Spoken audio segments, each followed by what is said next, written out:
नमस्कार। राजा राम ज्योतिष केंद्र से मैं पंडित समर्थ चौबे आप सभी दर्शकों का हार्दिक वंदन अभिनंदन करता हूं।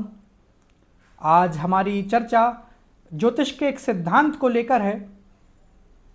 वैसे तो मैं आपको मंगल के प्रभावों को जन्म कुंडली के 12 भावों पर समझा रहा था, लेकिन इस क्रम में मैं एक विशेष वीडियो आप सभी के सम्मुख लेकर के आया हूं, क्योंकि ये विषय बहुत महत्वपूर्ण है। मंगल के प्रभावों को हम ज़रूर पूर्ण करेंगे, अन्य जो वीडियो आएगा वो इसी पर होगा, लेकिन वर्तमान में मैं आपको ये बताने आया हूँ जो आपके लिए बड़ा महत्वपूर्ण है। तो बिना देरी करिए चलिए प्रारंभ करते हैं।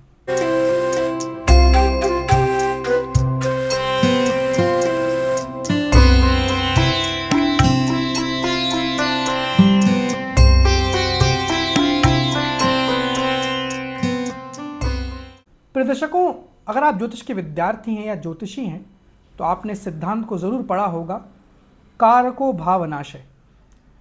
इसका सीधा सीधा अर्थ है कि जन्म कुंडली के किसी भी भाव में अगर उस भाव का कारक बैठ जाता है तो वो उस भाव का नाश कर देता है।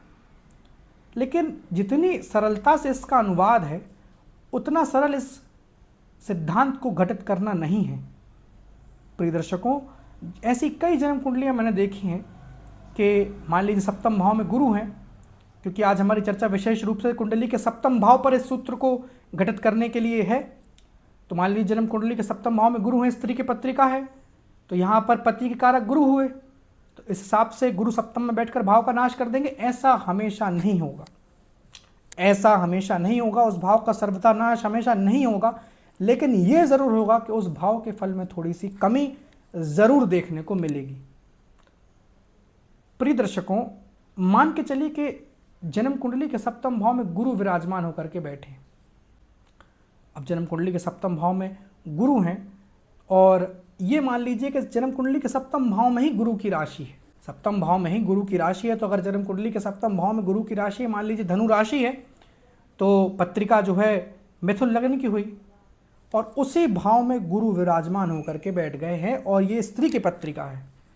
तो सप्तम पति हुए गुरु, जाकर के कुंडली के सप्तम भाव में, सप्तम भाव का कारक हुआ गुरु, पति का कारक स्त्री के लिए है गुरु, सप्तम भाव में ही गुरु, यानी भाव कारक और भाव स्वामी जाकर के कुंडली के सप्तम में।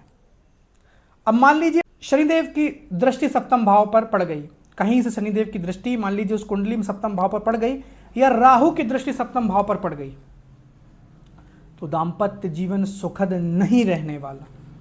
इसका एक सामान्य सा तर्क है कि सप्तम भाव का स्वामी यानी भाव पति और भाव कारक, समझ पा रहे हैं, यहाँ पर दोनों ही पीड़ित हो गए और भाव अपने आप में पीड़ित हो गया क्योंकि शनि की दृष्टि है। तो जब भी अगर आप मेरे दर्शक हैं तो आपने सुना होगा कि जब भी भावपति और भाव कारक तीनों पीड़ित हो जाएं तो उस भाव का सर्वथा नाश हो जाता है। इस सूत्र को यहाँ पर पूर्ण रूप से घटित होते हुए आप देख रहे हैं। इस प्रकार से कार को भाव नाश घटित करेंगे तो पूर्ण रूप से फलादेश सटीक बैठेगा और हाँ, फिर आप बिल्कुल कह सकते हैं कि इस जातिका का वैवाहिक जीवन बहुत सुखद नहीं रहने वाला। मान लीजिए जन्म कुंडली में ऐसी स्थिति और शुक्र भी पीड़ित हो गए, तो निसंदेह ऐसी जातिका चाहे दूसरा विवाह करे, उसका वैवाहिक जीवन सुखद नहीं रहेगा।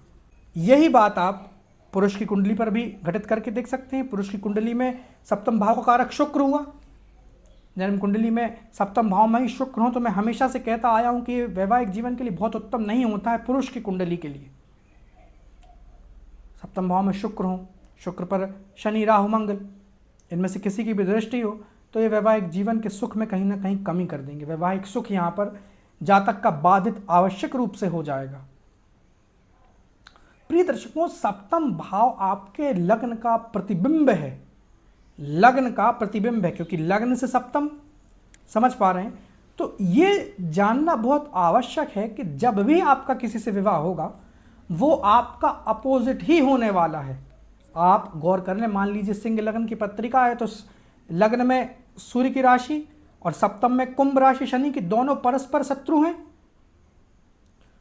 तो हमेशा ये मानकर चलें कि जो भी आपको साथी मिलने वाला है वो आप से विपरीत ही होगा।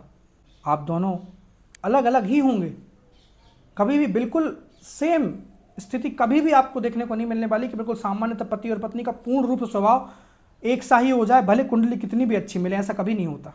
कारको भावनाशय का सूत्र किस प्रकार से घटित हो कि सटीक फलादेश निकले, इस पर मैंने आज चर्चा करी है और आशा है कि आप सभी लोगों को समझ में आया होगा।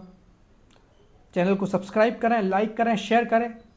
इस चैनल का सिर्फ एक ही उद्देश्य है कि ऋषियों की प्राच्य विद्या आप सभी तक पहुंचे और इसका लाभ आप सभी को हो।